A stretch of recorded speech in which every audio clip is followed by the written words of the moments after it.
मैं गुरबाज सिंह एडवोकेट इस मानवाधिकार चैनल में आपका एक बार फिर स्वागत करता हूं। हम अपने इस मानवाधिकार चैनल के माध्यम से मानवाधिकार संरक्षण एवं विधिक जागरूकता के विषय पर अलग अलग वीडियो के माध्यम से कानून संबंधी जानकारी निःशुल्क आप तक पहुंचाने का प्रयास कर रहे हैं। आज का विषय सामान्य जानकारी से जुड़ा हुआ है। हम लोग अक्सर समाचारों में पढ़ते हैं या न्यूज में देखते हैं कि किसी पुलिसकर्मी या किसी सरकारी कर्मचारी को निलंबित, बर्खास्त या फिर लाइन हाजिर कर दिया गया है। लेकिन निलंबित, बर्खास्त या फिर लाइन हाजिर का क्या मतलब होता है, इसकी जानकारी हमें नहीं होती है। और इसकी भी जानकारी नहीं होती है कि यह निलंबित, बर्खास्त या लाइन हाजिर होने पर उनकी नौकरी और पोस्ट पर या फिर उनके वेतन पर कितना असर पड़ता है। इसकी जानकारी के लिए आज हम अपने इस वीडियो के माध्यम से सरकारी कर्मचारियों को निलंबित, बर्खास्त या लाइन हाजिर का क्या मतलब होता है बताएंगे।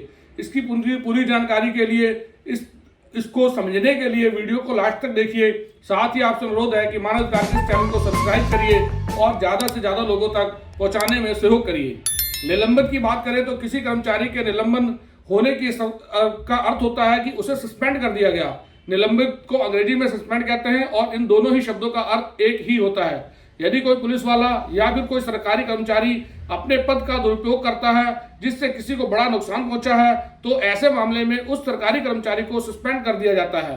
सामान्यतः किसी कर्मचारी का निलंबन उसके विभाग द्वारा किया जाता है और जिस भी आरोपों के कारण उस पर प्रतिबंध लगा है और उन आरोपों की जांच होती है। सस्पेंड सरकारी कर्मचारी को उसके विभाग द्वारा किया जाता है या कुछ समय के लिए किया जाता है, फिर उस कर्मचारी को उसी पद पर पुनः बहाल कर दिया जाता है। जब तक कर्मचारी सस्पेंड रहता है उसे तब तक उसकी नौकरी का आधा वेतन ही दिया जाता है। यदि कर्मचारी संबंधित आरोपों से बरी हो जाता है या उसे आरोपों का दोषी नहीं पाया जाता है तो उसे फिर से नौकरी पर बहाल कर दिया जाता है। इससे समझा जा सकता है कि निलंबन के बाद भी नौकरी पर बहाल होने का अवसर रहता है। बर्खास्त की बात करें तो बर्खास्त का अर्थ होता है कि किसी कर्मचारी को उसके पद से हटाया जाना, यानी नौकरी से ही हटा देना। इसे अंग्रेजी में डिसमिस कहते हैं। सामान्यतः तौर पर किसी कर्मचारी को बर्खास्त तब किया जाता है जब उस पर लगे आरोपों की पुष्टि हो जाती है। जैसे किसी कर्मचारी को जब सस्पेंड किया जाता है तो उस दौरान उस पर लगे आरोपों की जांच की जाती है। इसी प्रकार जब वो निर्दोष साबित होता है तो उसे फिर से बहाल कर दिया जाता है। वहीं यदि उसे दोषी पाया जाता है तो ऐसी स्थिति में उसे नौकरी से बर्खास्त कर दिया जाता है।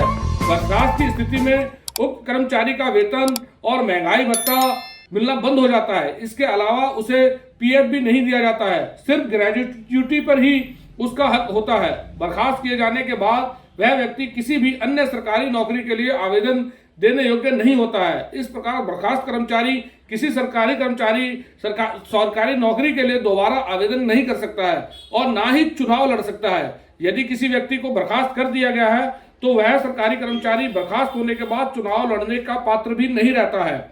अब दोस्तों बात करते हैं लाइन हाजिर की। लाइन हाजिर की बात करें तो यदि किसी सरकारी कर्मचारी को लाइन हाजिर किया जाता है तो इसका उस व्यक्ति को कोई ज्यादा नुकसान नहीं उठाना होता। उसे सैलरी भी पूरी मिलती है और भत्ता भी दिया जाता है। पद की वही स्थिति बनी रहती है, परंतु लाइन हाजिर कर्मचारियों को जिम्मेदारीपूर्ण काम नहीं सौंपा जाता है और फील्ड वर्क से हटाकर उन्हें कार्यालय प्रत्यक्ष कार्य से जोड़ दिया जाता है। वैसे इसके प्रत्यक्ष नुकसान नहीं पहुंचता, लेकिन भविष्य में उसे प्रमोशन आदि की समस्याओं से जूझना पड़ता है। प्रशासन का उस पर भरोसा उठ जाता है जिस कारण उसे कोई जिम्मेदारी वाला विभाग या पद नहीं दिया जाता है। दोस्तों आपको वीडियो कैसी लगी, इसमें दी गई जानकारी के संबंध में कमेंट द्वारा बताइए। इस वीडियो को शेयर करिए। धन्यवाद।